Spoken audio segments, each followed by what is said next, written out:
Welcome, and thank you for joining us today for the pre-application webinar on optimizing the management and outcomes for cancer survivors transition to follow-up care. My name is Jennifer, and I will be your WebEx host. Before I turn over today's presentation, I'd like to share a few housekeeping items.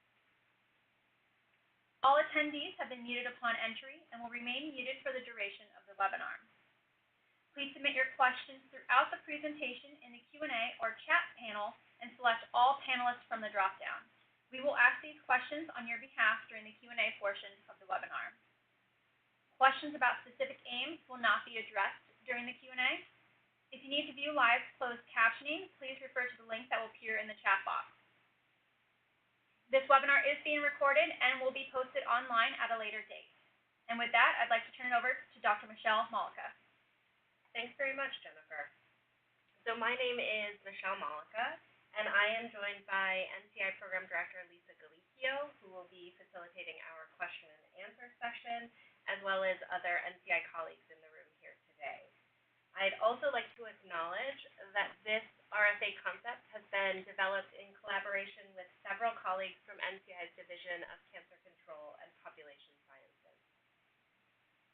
In today's webinar, we will provide a background of the gaps in survivorship care that has created the impetus for this RFA.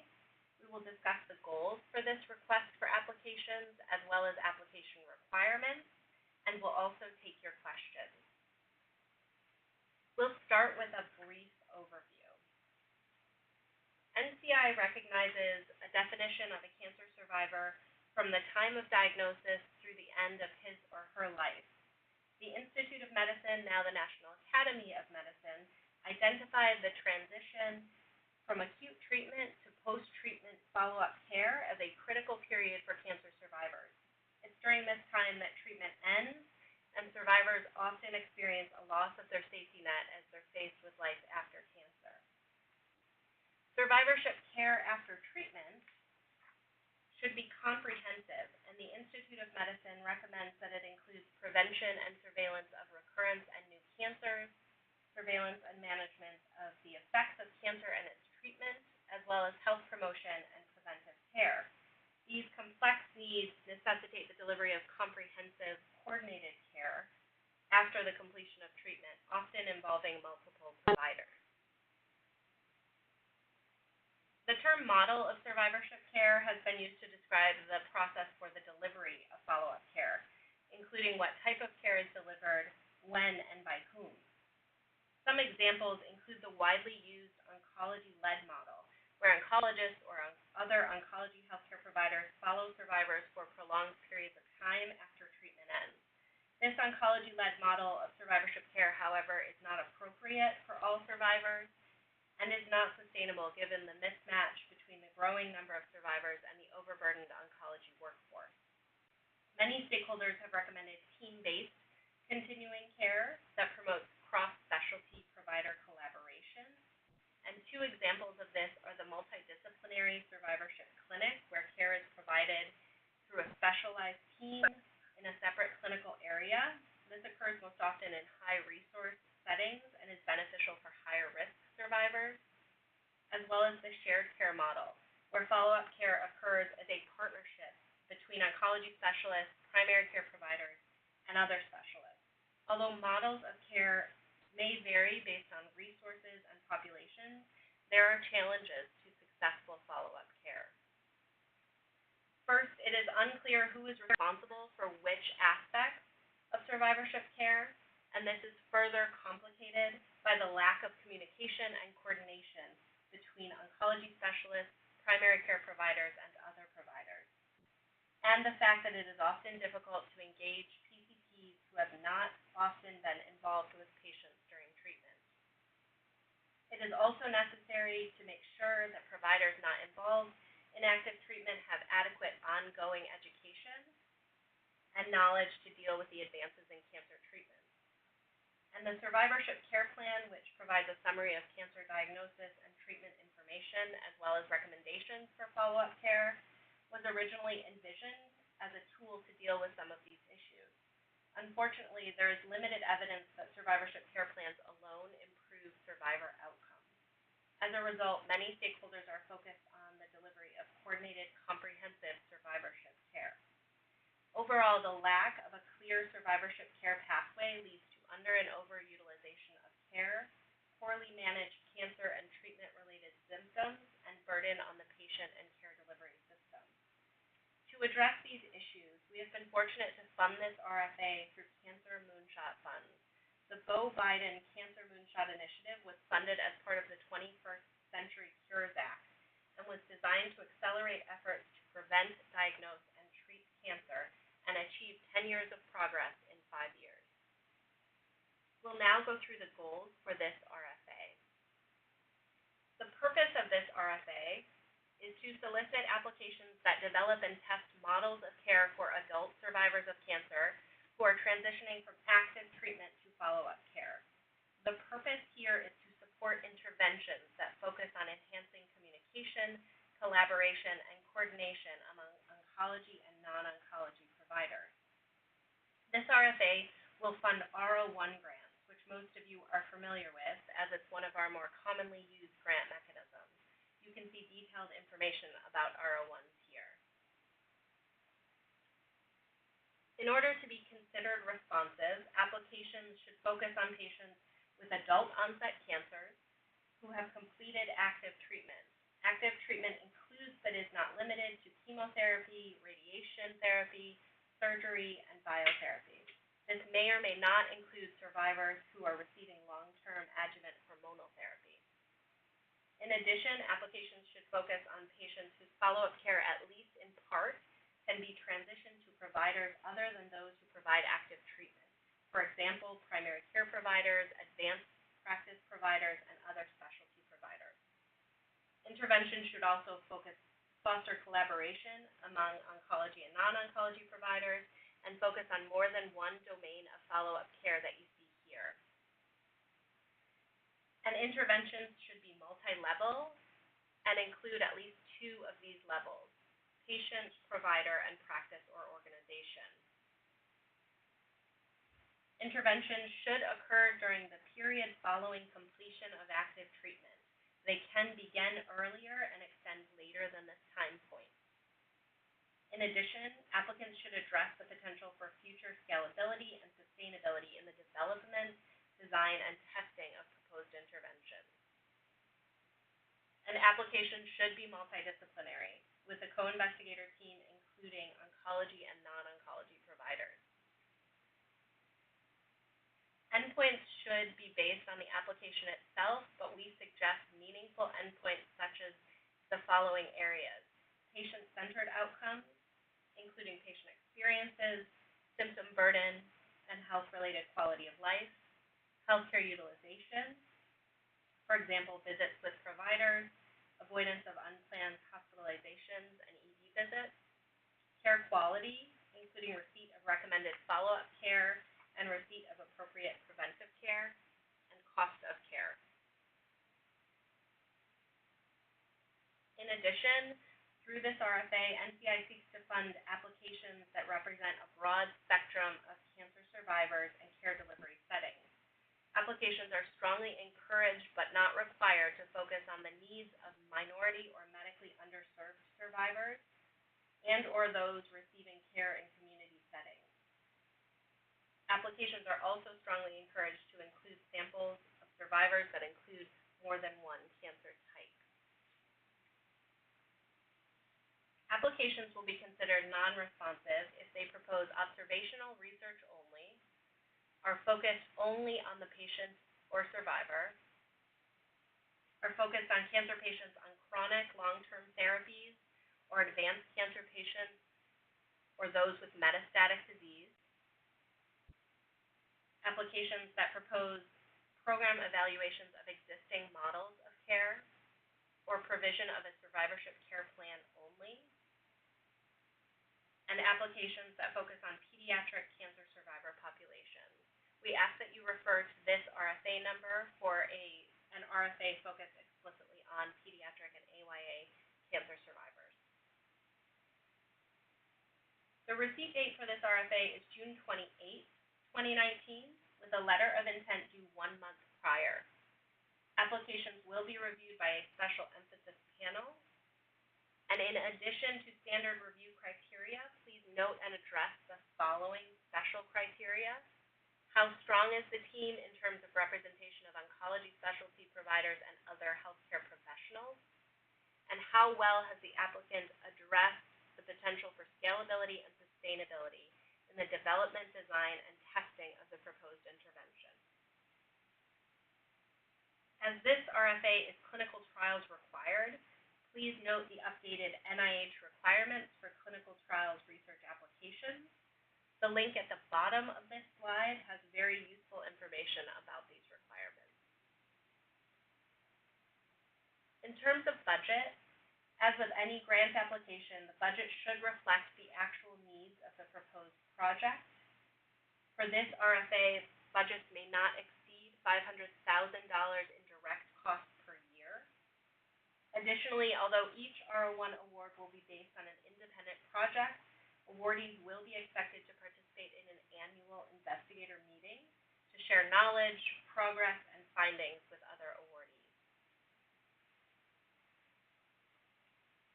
Finally, please review the following resources.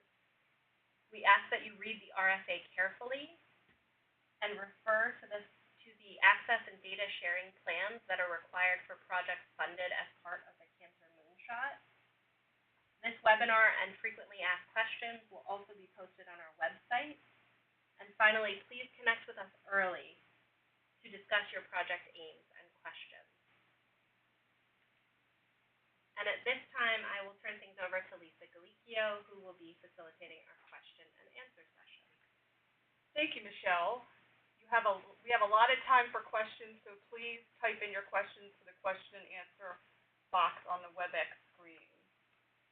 Michelle, the first question that has come in is, what should be included in the letter of intent?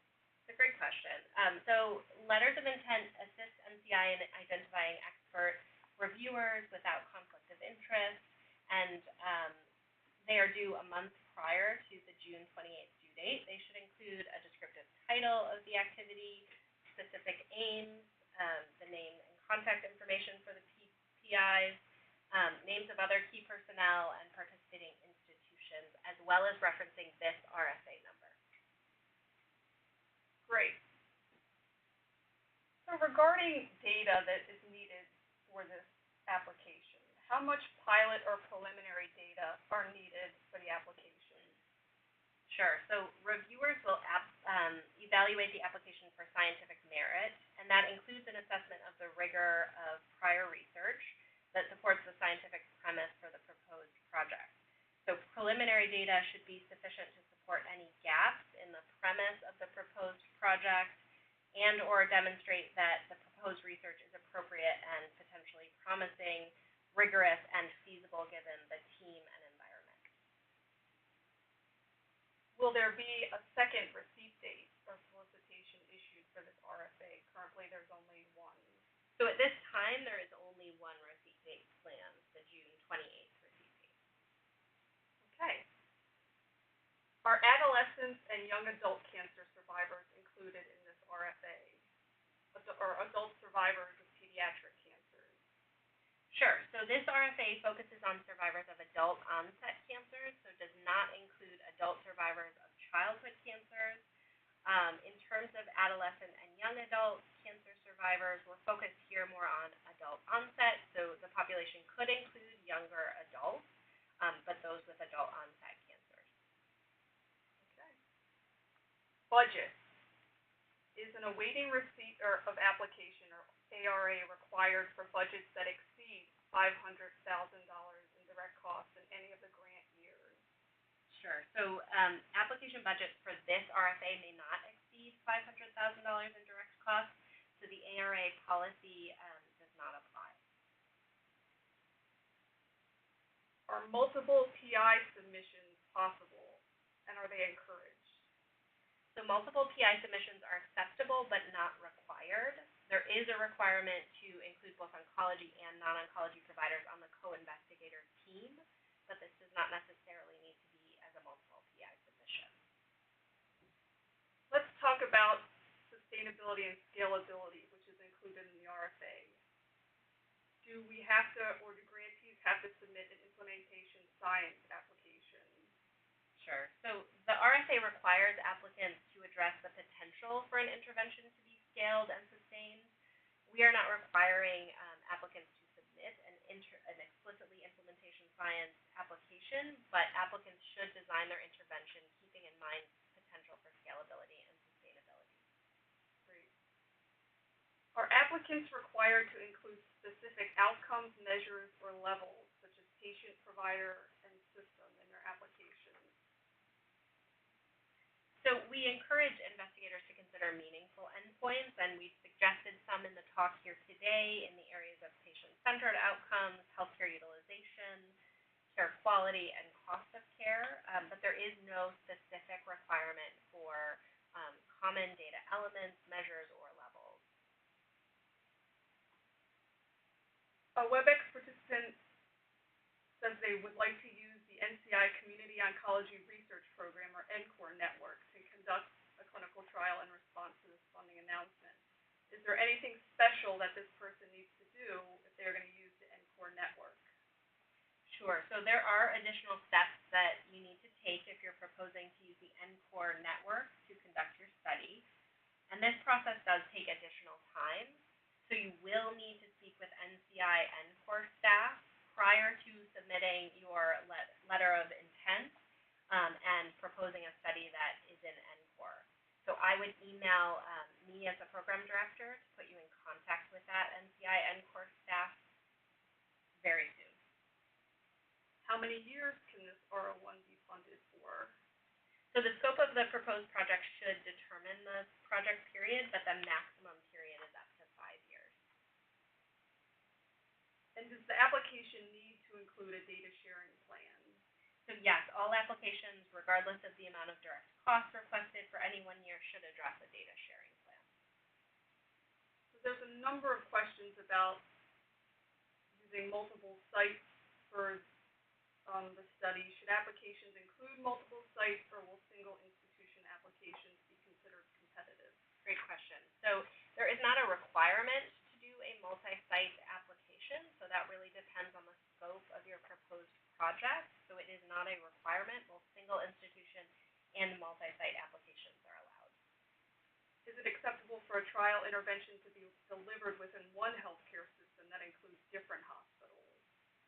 That would be acceptable based on the scope of the proposed project. Okay. Now, how many projects does the NCI intend to fund under this RFA? So contingent on funds and meritorious applications, NCI intends to fund up to 6 awards, corresponding to a total of $5 million for fiscal year 2020. Great.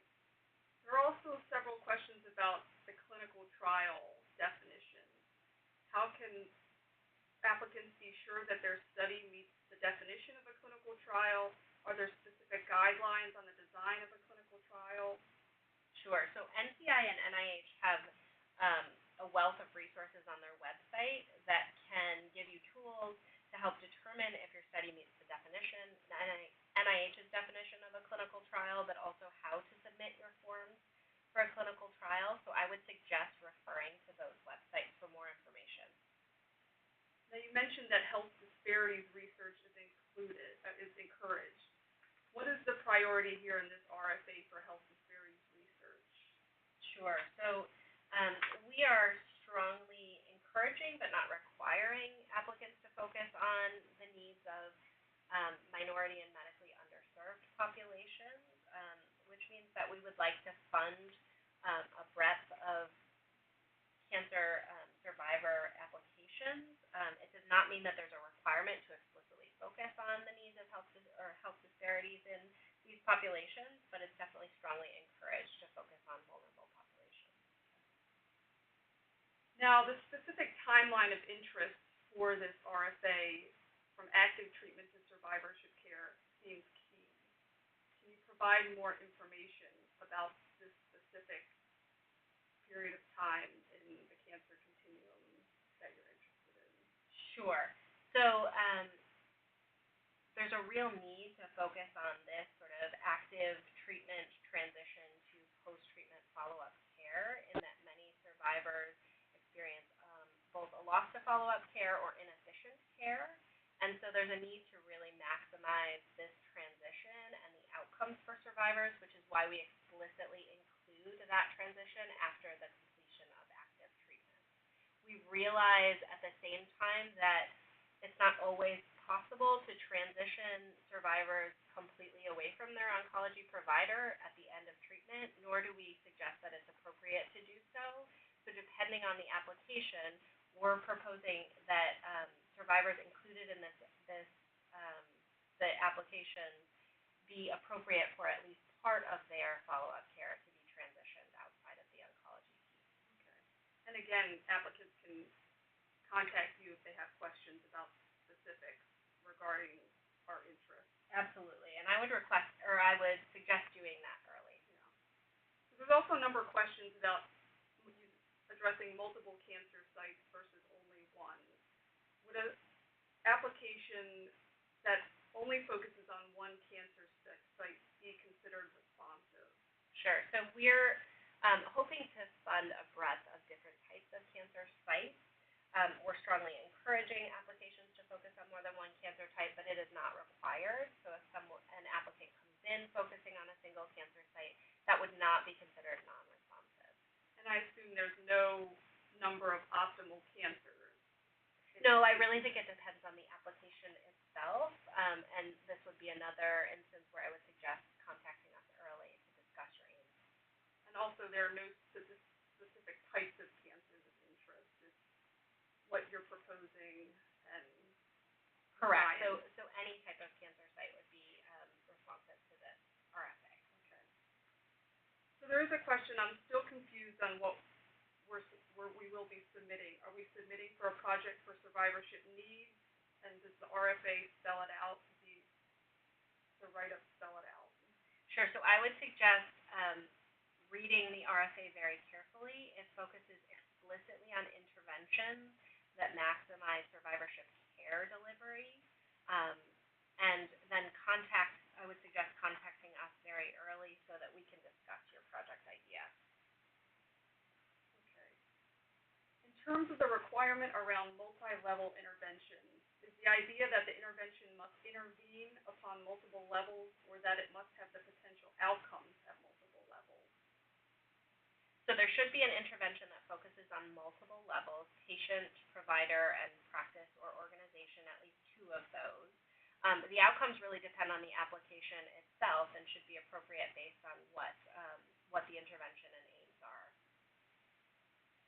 You may have addressed this in a previous answer, but can the application be designed as an implementation science research project? Sure.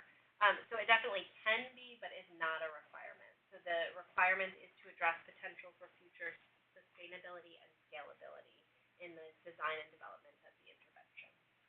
And again, you may have addressed this one before as well. Is the letter of intent required? It is required 1 month prior to the receipt date of June 28th. And I think you went through this in your slide, but again, does one of the investigators need to be a non-oncology provider? Sure. So part of the co-investigator team does need to include both an oncology and non-oncology provider. And we've defined that pretty broadly within the RFA, so that could include primary care providers, advanced practice practitioners, or other specialty providers.